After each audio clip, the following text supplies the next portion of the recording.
সবচেয়ে বেশি অবাক লেগেছে যে মাটির জিনিস সেল করে প্রথম মাসে আমরা 2 লাখ টাকার সেল করেছি। 2 লাখ টাকা প্রথম মাসে সেল করা একটা হিউজ থিং, তাও আবার মাটি থেকে। তাদেরকে ফোন দিলে তারা ফোন ধরে না, ফোন ধরে বলবে আজকে আমার বাবা মারা গেছে, কালকে বলবে আমার এই হয়েছে, আজকে বলবে বউয়ের অসুখ, একটু কিছু টাকা পয়সা দেন, আমাদের উপকার হয় তাহলে আমি আপনার কাজটা করে দিব।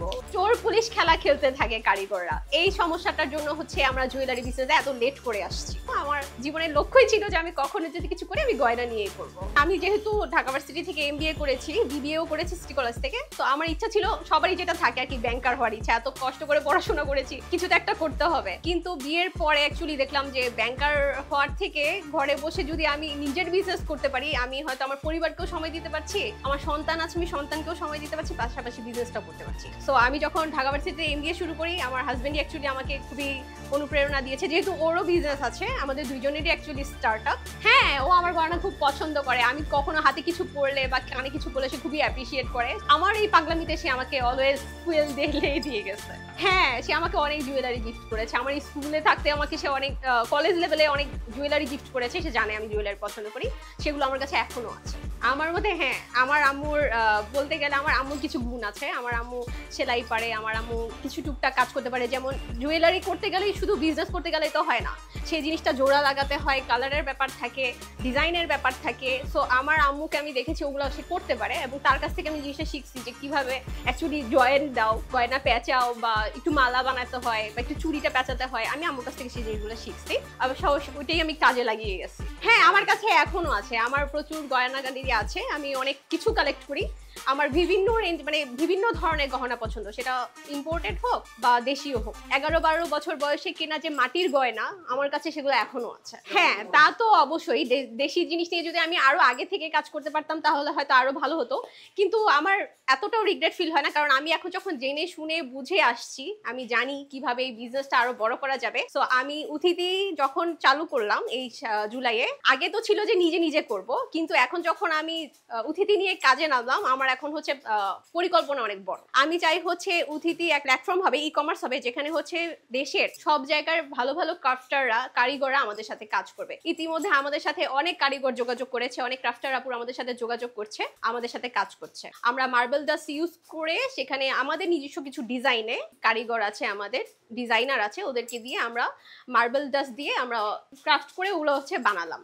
তারপর হচ্ছে সেখান থেকে আমরা কালার করে, আমাদের কালার আর্টিস্ট আছেন, ওদেরকে দিয়ে আমাদের স্যাম্পলগুলো দিয়ে দেওয়া হয়, দেখানো হয়, তারা হচ্ছে সেখান থেকে কালার করে। দেশি পণ্য হিসেবে আমরা কাজ করছি আমাদের ক্লে আইটেমগুলো নিয়ে, যেগুলো মাটির তৈরি গহনা। তার পাশাপাশি আমরা আমাদের প্রোডাকশনের মার্বেল স্টোন নিয়ে যেগুলো করছি সেগুলো রেখেছি। কাঠের জিনিস নিয়ে কাজ করছি, এখানে সিরামিক্স আছে। তারপর হচ্ছে আমাদের এই যে ক্লে আইটেমগুলো, যেগুলো সবাই খুব পছন্দ করে, এগুলো আমরা চাইলে আপনারা যত পিস চান, হাজার হাজার পিস চাইলে আমরা হাজার হাজার পিস দিতে পারবো। আমাদের সামনের লক্ষ্যই আছে, আমাদের ফিউচার প্ল্যানের মধ্যে এটাও আছে। আমরা চেষ্টা করব এই জিনিসটা হচ্ছে আমরা কমার্শিয়াল ভাবে আরো বড় কিছু করতে, গিফট হ্যাম্পার হিসেবে বা গিফট আইটেম, কর্পোরেট আইটেমে চলে যেতে চাচ্ছি। আমাদের লক্ষ্যটাই অনেক বড়। আমাকে কোনটা বেশি টানতো? অ্যাকচুয়ালি আমাকে সব গহনাই টানে। আমি বলতে পারেন আমি একটা গহনা ফ্রিক। আমার সব গহনা ভালো লাগে, বিশেষ করে মাটির গহনাগুলো। আমি ছোটবেলা থেকে যেহেতু পরে পরে বড় হয়েছি, মাটির গহনার প্রতি আমার খুবই বলতে পারেন একটা নেশা আছে। সাথে হচ্ছে আমার হচ্ছে এই মেটাল বেসড গুলো খুব ভালো লাগে, কারণ এই গয়নাগুলো সবসময় খুবই ট্রেডিশনাল। হ্যাঁ, ভাঙে তো অবশ্যই, মাটি যেহেতু ভেঙে তো যাবেই, কিন্তু আমাদের যে এই মার্বেল ডাস্টের যেগুলো, এগুলো কখনোই ভাঙবে না, আপনি এগুলো আছাড় মারলেও ভাঙবে না।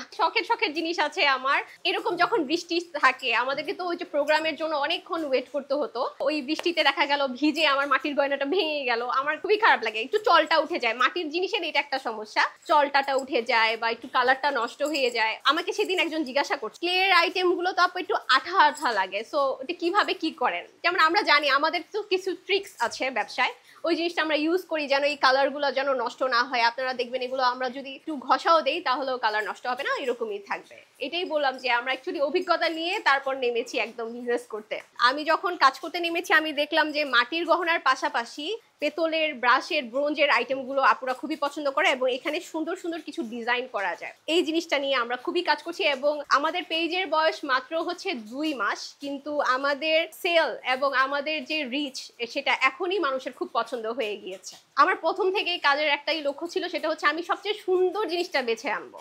দেখা যায় আপনি যেমন মার্কেটে গেলে আপনি দেখেন আপনার কাছে হাজার হাজার প্রোডাক্ট আছে সামনে, কিন্তু আপনি তো বেছে সেই সুন্দরটাই নেবেন যেটা আপনার জন্য আপনি নিজে পছন্দ করবেন। সো আমি যখন গহনা পছন্দ করি বা কোনো ডিজাইন আনার চেষ্টা করি তখন আমি সেটাই আনি যেটা আমার পছন্দ হয়, আমার মনে হয় যেটা আমি পরবো। এর জন্য মনে হয় আমার কাস্টমাররা আমার পছন্দগুলো খুবই পছন্দ করে এবং আমাকে খুবই অ্যাপ্রিসিয়েট করে। একটু যে কাস্টমার যে একটু উল্টাপাল্টা পরে না এমন না, কিছু কাস্টমার আছে দেখা যায় গয়না পায়, গয়নাতে কোনো ডিফেক্ট থাকে না, তাও হয়তো তাদের চোখে ডিফেক্টটা পড়ে যায়, দেখা যায় যে ভয় দেখায় যে কেস করে দিব আপনাদের নামে, এরকম টাইপের কাহিনীও করে। এগুলো তো অ্যাকচুয়ালি হয়। আমার কাছে ব্যবসাতে মনে হয় কাস্টমার স্যাটিসফ্যাকশনটা অলওয়েজ মাথায় রাখা উচিত। বলতে পারেন এই 8 বছরে আমি এই বিজনেসে সেটা শিখেছি যে কাস্টমার ইজ অলওয়েজ রাইট।